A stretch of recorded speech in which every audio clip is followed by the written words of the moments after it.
The News First Finance Report. The IMF staff concluding its visit to Sri Lanka today said the economic reforms implemented by the Sri Lankan authorities have continued to support the recovery with 3 consecutive quarters of real GDP growth, low inflation, increased revenue collection and the build-up of external reserves. It said that decisive progress on the reform agenda is necessary to ensure a broad-based and stable economic recovery benefiting all of Sri Lanka's people. An International Monetary Fund mission team led by Senior Mission Chief Peter Brewer visited Sri Lanka from the 25th July to the 2nd August 2024. Brewer said that with Sri Lanka's knife-edged recovery at a critical juncture, sustaining the reform momentum and ensuring timely implementation of all program commitments are critical to cement the hard-won economic progress to date and put the economy on a firm footing. He pointed out maintaining macroeconomic stability and restoring debt sustainability require further efforts to raise fiscal revenues. He further noted that the 2025 budget needs to be underpinned by appropriate revenue measures and continued spending restraint so as to reach the medium-term primary balance objective of 2.3% of GDP, a key requirement for restoring Sri Lanka's debt sustainability. He stressed the planned relaxation of import restrictions on motor vehicles will support revenue mobilization in 2025. Tax administration reforms could further improve compliance, including by establishing a properly functioning VAT refund system for exporters by April 2025. Any proposed measure eroding the fiscal position needs to be offset by compensating measures of high quality. The senior mission chief also highlighted that avoiding new tax exemptions will not only reduce corruption risks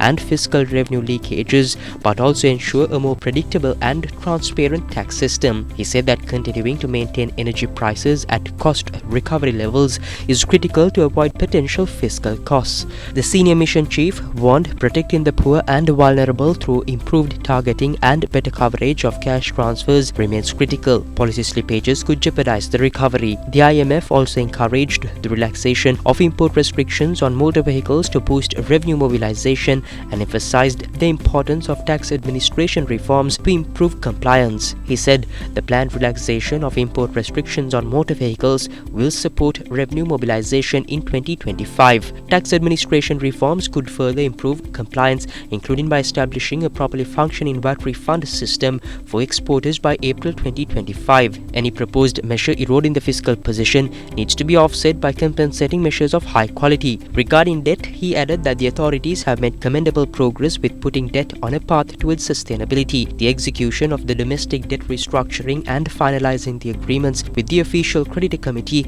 and China Exim Bank are major milestones. The IMF encouraged a swift resolution of the remaining steps to achieve debt sustainability and regain investor confidence. We will continue to support Sri Lanka's ongoing debt restructuring efforts. He said that progress in meeting key commitments under the IMF supported program will be formally assessed in the context of the third review of the EFF. The timing of the third review will be discussed with the government after the recently announced presidential elections. Sri Lankan President Ranil Wickremesinghe had met with IMF Mission Chief Peter Brewer and his team to discuss the progress of the ongoing economic program. State Minister Shehan Semasinghe said that the discussion focused on identifying areas that need additional attention to ensure the successful completion of the third review, which is crucial for the timely disbursement of the fourth tranche. He said that the IMF team commended President Wickremesinghe for his commitment and leadership, which have played a pivotal role in achieving a remarkable economic turnaround in a short time. Additionally, the meeting covered the progress of debt restructuring efforts. He said President Wickremesinghe assured that he is dedicated to steering the country towards a prosperous future.